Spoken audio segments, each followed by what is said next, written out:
Ok les gars, ça fait depuis le 24 avril que je n'ai pas touché à ce jeu. Est-ce que je suis encore bon pour de l'Alatréon? Est-ce que je suis encore chaud au jeu? C'est la question que je me pose. Le crépuscule de l'étoile de la mort, c'est quoi ça déjà? Je crois qu'il est glace quand il est comme ça. Est-ce que je pue la merde au jeu? Je vais très vite le savoir.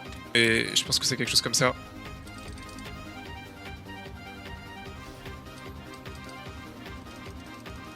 Ok, bon, moi je me souviens des touches, c'est déjà ça. Là il va être en couleur.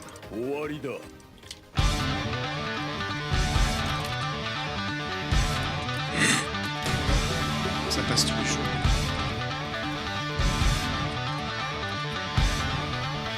Ok. Nickel. On l'a perdu en vivacité.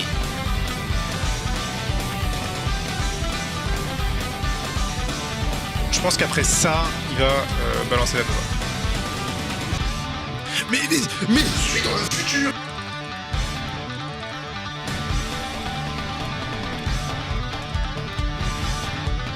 Il aura pas le temps de faire une troisième Nova, je vous préviens tout de suite.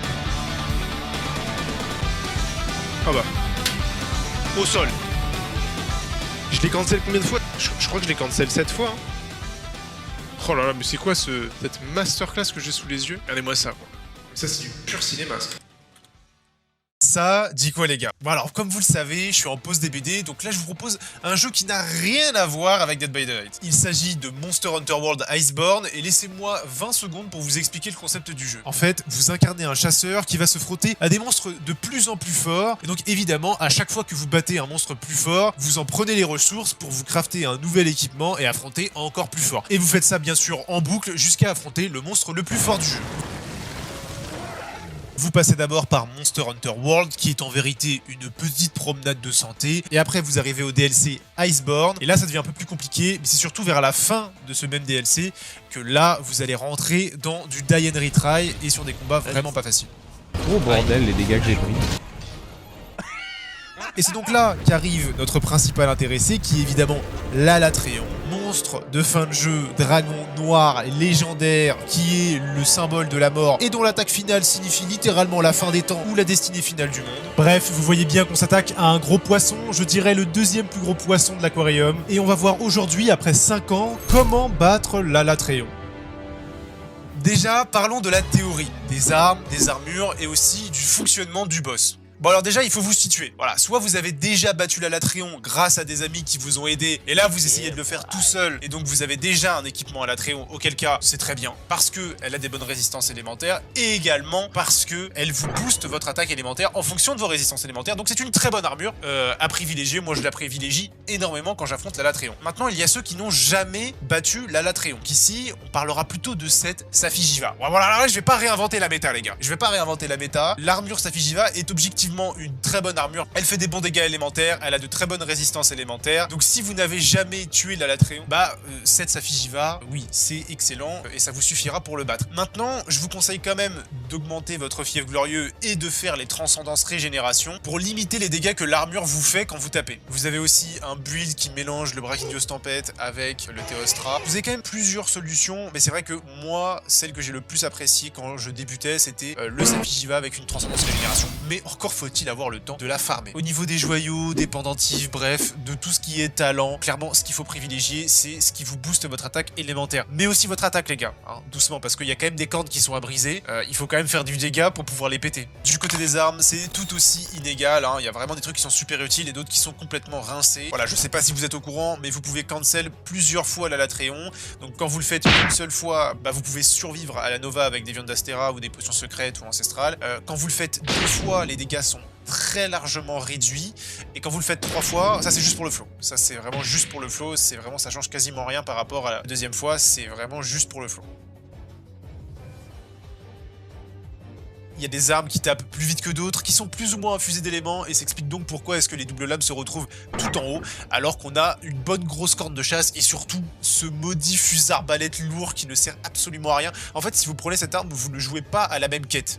C'est-à-dire que vous ne cherchez pas à cancel l'Alatréon, vous ne voulez pas affaiblir sa Nova, vous voulez juste lui péter le crâne. Ce qui est parfaitement possible, hein. Vous pouvez, de toute façon, toutes les armes du jeu peuvent tuer la Latréon, voilà. Mais là, on va plutôt parler de annuler la Nova, de passer la Nova, vraiment faire le combat proprement en solo. Mais évidemment, vous pouvez passer la Latréon avec n'importe quelle arme. Globalement, ce que je vous conseille, c'est de choisir une des armes qui est soit dans la catégorie cancel, soit dans l'une des catégories au-dessus de cancel, pour être sûr que vous galériez pas trop au début, que vous preniez le temps d'apprendre les patterns et que vous puissiez quand même vous battre avec des armes qui sont quand même adaptées pour le combat. Parce que c'est vrai que tout ce qui est en dessous de cancel, vous allez galérer. Vous aurez le droit à l'erreur avec les armes qui sont au-dessus. Bon, vu que je viens de parler des armes, j'ai été amené inévitablement à évoquer la Nova du premier cancel, du deuxième et du troisième, mais on va revenir plus en profondeur dans le fonctionnement du combat. Bon, alors comme vous le savez, la Latréon, c'est un combat un peu particulier, parce que dès lors que vous arrivez devant lui, il y a un chronomètre qui se déclenche au-dessus de ta tête et qui dit clairement, bah ok, à 7 minutes, je fais une Nova qui désintègre absolument tout ce qui existe autour de moi. Alors, vous pourrez jamais l'empêcher de faire sa Nova, mais vous pouvez clairement affaiblir les dégâts de sa Nova, et c'est ce qui va vous permettre de survivre et de continuer le combat après qu'il l'ait fait. En fait, avant même que vous ayez commencé la quête, la Latréon est déjà programmée dans un cycle élémentaire qu'il va suivre tout au long de la quête. L'idée, ça va simplement être de perturber ce cycle pour que vous puissiez survivre à toutes les Novas. La Latréon commence feu ou glace en fonction du nom de la quête, donc faites bien attention à ça. Mais de toute manière, les gars, quand vous arrivez sur place, vous allez clairement deviner quel élément il est, hein. C'est vraiment pas sorcier. Si la Latréon spawn feu, il veut aller glace, et s'il spawn glace, il veut aller feu. Et pour ce faire, il doit passer par une phase dragon. Voilà, c'est ça la petite subtilité qui peut berner les nouveaux joueurs. Donc s'il commence feu, il va aller dragon, puis aller glace, puis aller dragon, puis aller feu, puis aller dragon, puis aller glace. Et en fait, lorsque vous cassez les cordes, vous l'empêchez de passer de feu à glace, et il va donc rester sur l'élément feu. En fait, vous l'empêchez de faire sa transition. Bah alors pourquoi c'est si important? Bah en fait, vous vous rendez bien compte que si la Latréon commence feu et que vous amenez des armes glace, vous avez tout intérêt à ce qu'il reste le plus longtemps en feu, car si vous ne cassez pas les cordes, alors il passera glace, et là, glace contre glace, c'est complètement inefficace, donc vous êtes finito. Mais alors, est-ce que dans ce combat, il n'est que question de feu et de glace? Et bah pas du tout les gars en fait. C'est-à-dire que, bon j'ai fait le test moi-même récemment, voilà, j'ai fait les transcendances sur une arme foudre, et c'est parfaitement possible de le double cancel, hein. C'est quand même très violent, c'est parfaitement possible de jouer des armes foudre, des armes eau, elles seront juste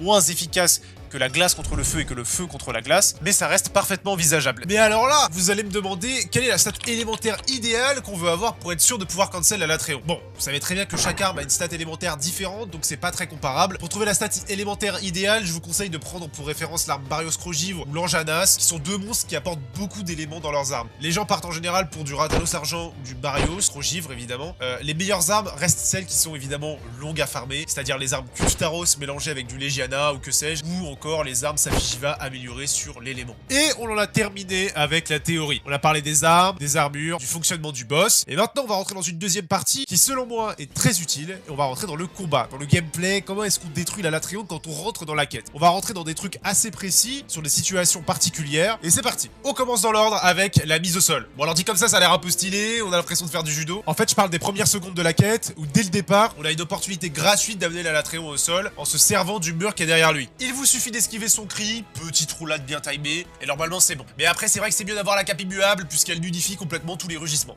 Mais alors là, subtilité. Parce que lorsque vous vous accrochez à sa tête, et qu'il sort de son animation de rugissement, la Latréon a deux options. Pour vous dégager de là, soit il va faire une charge vers l'avant, soit il va invoquer une pluie d'éclairs. Si la Latréon fait une charge, et il y a vraiment beaucoup de chances pour qu'elle le fasse, vous pouvez le jeter contre le mur avec 2 coups de grappin, puisqu'il aura légèrement décalé sa tête à droite. Après ça, il se met en colère, et le combat continue. Ça c'est la classico. Toutefois, s'il fait sa pluie d'éclairs, il ne se prendra pas le mur, parce qu'il n'aura pas suffisamment décalé sa tête à droite au préalable. En tout cas, essayez toujours de grappiner la tête de la Latréon sur son côté droit. Ça vous permettra d'envoyer plus facilement sur le mur. Et après, vous avez une technique de pro gamer qui consiste à se mettre sur la partie droite de la tête de la Latréon pour le forcer à faire une charge vers l'avant. Charge qui va l'amener à côté d'un rocher qui va vous servir à l'envoyer au sol en un seul coup de grappin. Et donc, vu que vous l'avez mis au sol en un seul coup de grappin, vous pouvez le renvoyer au sol par la suite. Donc, vous l'avez mis 2 fois au sol avec un seul et même rocher, ce qui évidemment fait beaucoup de dégâts dans la tête. Je vous le conseille fortement. Ça permet vraiment d'aider ceux qui n'arrivent pas à casser les cornes. Mais du coup, s'il fait cette fameuse pluie d'éclairs, bah qu'est-ce qu'on fait? Bah on a 2 options en fait. Soit vous avez témérité, auquel cas ça peut être intéressant de mettre 3 coups de grappin sur sa tête et le forcer à se mettre en colère pour booster vos dégâts dès le début du combat. Soit vous n'avez pas témérité, auquel cas vous pouvez clairement lâcher le poulet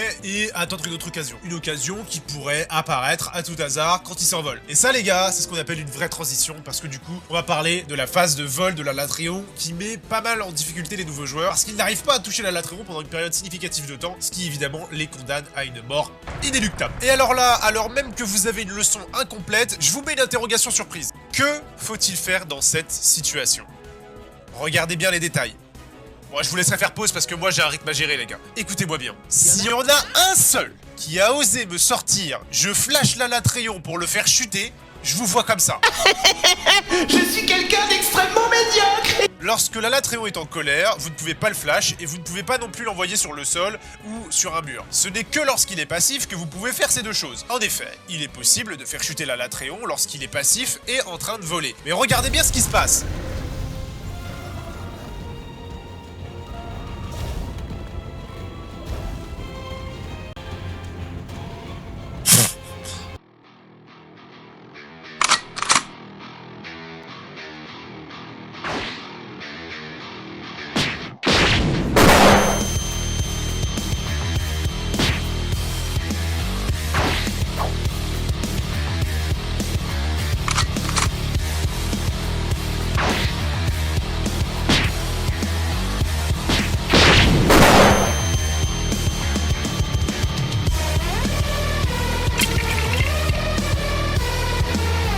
C'est 1000 fois plus rentable de le jeter au sol avec votre fronde parce qu'en fait il va prendre des dégâts sur les cordes quand il va tomber au sol. Et ça c'est des dégâts non seulement qui sont déjà importants, en plus vous vous donnez une bonne grosse occasion pour lui fracasser le crâne quand il est au sol. Enfin bref, c'est 1000 fois plus rentable, sachant que quand vous flashez, le bazar il se relève en même pas 0,5 secondes. Mais je sais pourquoi vous flashez, donc on va y remédier. Je pense que vous flashez parce que vous avez peur justement de vous accrocher à sa tête, sachant qu'il vous one shot. Donc je vais vous donner des timings pour pouvoir l'envoyer au sol de façon très safe. Il y a un timing assez discret auquel personne ne pense et qui pourtant vous permet bel et bien de l'envoyer au sol, c'est lorsqu'il s'envole pour cracher du givre au sol ou du feu. Dans ce timing là, vous avez clairement l'opportunité de le jeter au sol. La seule différence entre les deux situations, c'est que quand il balance du feu, vous allez prendre des dégâts. Si à chaque fois qu'il s'envole, vous pensez à l'envoyer au sol dès que c'est possible, je peux vous dire que les dégâts sur la tête ils vont augmenter drastiquement. Il y a un autre timing assez beginner friendly, c'est quand il fait une sorte de décharge draconique et qu'il vous fonce dessus. Elle est assez simple à esquiver et après vous vous accrochez simplement à sa tête pour l'envoyer au sol. Et enfin le timing le plus safe du jeu, c'est quand il fait ses deux coups de patte sur le sol quand il vole. Là c'est vraiment free de chez free, vous avez une très bonne ouverture.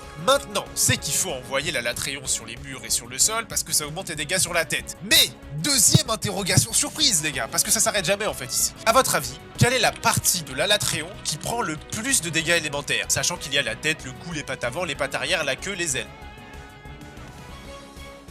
Et ce sont les pattes avant qui prennent le plus de dégâts élémentaires. Ensuite, nous avons... Je mets un silence pour que vous répondiez à ma place. Exactement, nous avons les ailes et les pattes arrière, c'est au même niveau. Et après, on a la tête. Ce qui signifie que si vous réussissez à casser les cornes de la Latréon, mais que vous galérez à le cancel, alors une fois que vous avez cassé les cordes, vous devriez focus les pattes avant. Et s'il tombe devant vous, Je suis actuellement décédé. allez sur les ailes ou les pattes avant ou les pattes arrière. Et ne plus taper la tête et ni la queue. Hein. Et le torse aussi, hein, c'est pareil. Donc vous voyez très bien que le plus important finalement, c'est de rester positionné autour de la tête de la Latréon. Alors certes, il a beaucoup d'attaques assez furtives, comme un lance-flamme, comme des coups de corde, comme des coups de patte et comme un plaquage qui peuvent vous surprendre, mais c'est clairement là où il faut rester parce que du coup vous tapez les deux parties les plus importantes de la Latréon qui sont la tête pour casser les cornes et rester dans un cycle élémentaire qui vous arrange et les pattes avant pour justement faire des dégâts élémentaires et le cancel plus facilement. Mais c'est que on progresse bientôt vers la fin, vous commencez à savoir beaucoup de choses maintenant. Maintenant, je vais vous donner des timings. Alors cette fois-ci pas pour l'envoyer au sol, mais pour mettre des gros bursts de dégâts. Et on va terminer par le conseil ultime qui permet de détruire la Latréon très facilement, ou en tout cas d'économiser pas mal d'heures. Commençons. Lorsque la Latréon fait sa pluie d'éclairs, qu'elle soit de l'intérieur vers l'extérieur ou de l'extérieur vers l'intérieur, vous avez une opportunité pour lui faire un bon burst de dégâts. Vous devez simplement garder en tête que, après avoir profité de cette ouverture, il va forcément faire une attaque au niveau de sa tête. Bon, on a vu tout à l'heure, pendant sa phase de vol, qu'il était primordial de l'amener au sol pour lui péter les cornes plus facilement. Mais, quand on peut pas le faire, bah, vous avez des petits timings, vous pouvez profiter du fait qu'il baisse sa tête pour envoyer ses jets d'eau ou ses lance-flammes, pour lui mettre des gros dégâts sur la tête. Ça marche très bien pour beaucoup d'attaques qu'il fait quand il est dans les airs, donc prêtez attention. Bon, après, faut avoir la range quand même pour le toucher, hein, parce que le katana, ça permet vraiment d'aller chercher en hauteur.